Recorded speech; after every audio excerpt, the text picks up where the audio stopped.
You wake up to an alarm you set 12 hours ago, while promising yourself that tomorrow would be different. This time you would speak with more clarity, say no with less guilt, log off without apology. You scroll through your morning apps, news, weather, metrics of personal failure disguised as social feeds, and find once again that your resolve has already begun to auction itself away for convenience and false peace. By noon, you've over-explained something that required no justification. By 2, you've agreed to a meeting you resent. By 5, you're smiling in a room that hasn't earned your warmth. And by nightfall, you wonder where all your time and all your power has gone.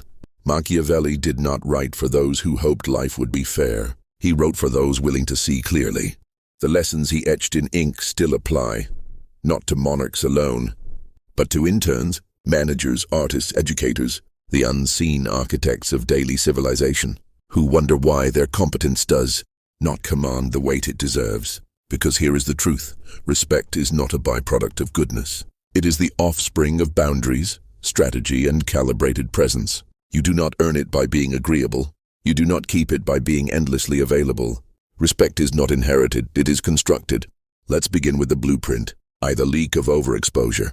In an age where sharing is monetized and privacy feels like rebellion, the first way you dissolve your own mystique is by narrating every internal weather pattern. You confess too soon, as if revelation is currency. You frame your anxiety as endearing, your heartbreak as content, your doubts as tweets designed to earn digital affirmation. But Machiavelli would shake his head. Vulnerability, when broadcast indiscriminately, does not build connection. It builds arsenals, not for you, but against you. You must learn the difference between intimacy and intel. Your mind is not an open-source document. Your trauma is not a group chat icebreaker. Protect your narrative as if it were a trade secret, because in a way it is. A person who is hard to read is hard to manipulate. That isn't aloofness, that's emotional encryption. A locked vault earns curiosity. An open drawer invites theft. 2. The tax of redundant apologies. You say sorry as if it's punctuation, for showing up, for speaking up, for existing in a space someone else made uncomfortable. Every automatic sorry is a self-eraser. Every unnecessary apology teaches others that your presence is a disruption to be excused. Machiavelli wrote that rulers should apologize only when the cost of silence would collapse the regime. He did not mean to be cruel, he meant to be precise. So replace sorry with thank you for waiting. Replace I hope this isn't a bother with here's what I propose. Save apologies for actual errors, and even then offer them once with action in tow. Not groveling, correction. The goal is not arrogance. It's calibration. Because when you apologize without cause, you train others to expect your deference, and nothing bleeds respect faster than reflexive self-subtraction. 3. The algorithm of approval. You speak and then scan for smiles. You make a point and then shrink when it lands with silence. You base your confidence on real-time feedback from an audience that may or may not even be qualified to evaluate you. This is emotional outsourcing, and it makes you programmable. Machiavelli warned that dependence on popularity renders a leader fragile, because popularity is weather. It shifts, but discipline, inner authority, that's climate. It endures. You must learn to say something because you mean it, not because it earns nods. You must learn to say something because you mean it, not because it earns nods. Build the muscle that speaks truth even when it makes the room quieter, especially then. Because when you lose the need for approval, your presence becomes unnerving in the best way. People wonder why you aren't fidgeting for acceptance, and in that mystery they lean forward. IV. The theater of composure. Imagine this. You present an idea in a meeting. A colleague interrupts, repackages it, and is met with applause. You flush. You stammer. You fold your arms like a barricade.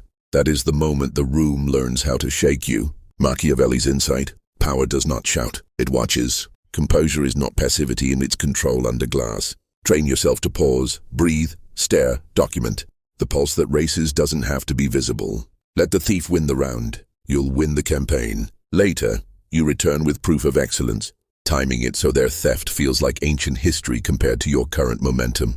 This is not cowardice. This is long-form revenge, diluted until it becomes simply reputation. V. The crisis of open borders. You've made yourself available to every late-night ping, every crisis that is not yours, every request that arrives disguised as urgency. Your time is a public park, and strangers build bonfires on your calendar. But Machiavelli made it clear, scarcity is not selfishness. It's positioning. People value what they must earn. They dismiss what is always within reach.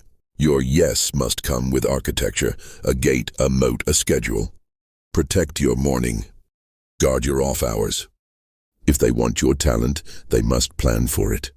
They must learn to treat it as premium, not overflow inventory. The first no is agony. The 15th is liberation. And soon the invitations arrive shaped by your boundaries, not in spite of them. VI, the inflation of empty promises. You want to impress, so you overpromise. You draw visions in air and declare deadlines that belong to fantasy. But each time you miss the mark, your word deflates, like a balloon losing helium mid-sentence. X in crisis sovereignty. When life shatters, and it will, your response becomes your legend. In the face of layoffs, betrayal, illness, breathe once, then divide the page. Column 1, control. Column 2, surrender. Action belongs only to the first. Dignity belongs to both. People watching will assume you have a plan. You do. The plan is to remain unshakable even when everything around you shatters. Machiavelli did not guarantee invincibility. He guaranteed that clarity and composure multiply your odds. X, the long game, gravitas compounds. One day, someone younger will ask for advice. You'll see in them the ghost of your former people-pleasing self. You'll hand them a copy of The Prince and say, "Don't read this as a villain's manual. Read it as an X-ray of human nature. It won't make you cold. It'll make you clear."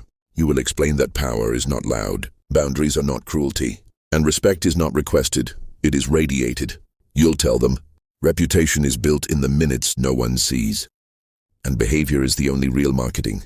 And as you walk away, they will stand straighter. Speak slower. Their body will begin to echo the lessons. Epilogue, your monument. Respect is not applause. It is not virality. It is not charisma. It is the moment someone pauses before interrupting you. It is the silent math behind an email that says, "We'd love your input." It is the gravity you carry into rooms, earned not by titles but by architecture. Machiavelli taught that people are predictable, but you can be engineered. Build the internal scaffolding until even in solitude, your presence stands tall. Speak less, mean more. Move slowly. Promise conservatively. Deliver generously. Hold your shape even when others fold. And one day, your life will become a monument. Not to perfection, but to presence. A structure others orbit, unsure why they defer, yet unable not to. Respect is not a costume. It is carved, daily, with choice, with silence, with spine. Let the carving begin.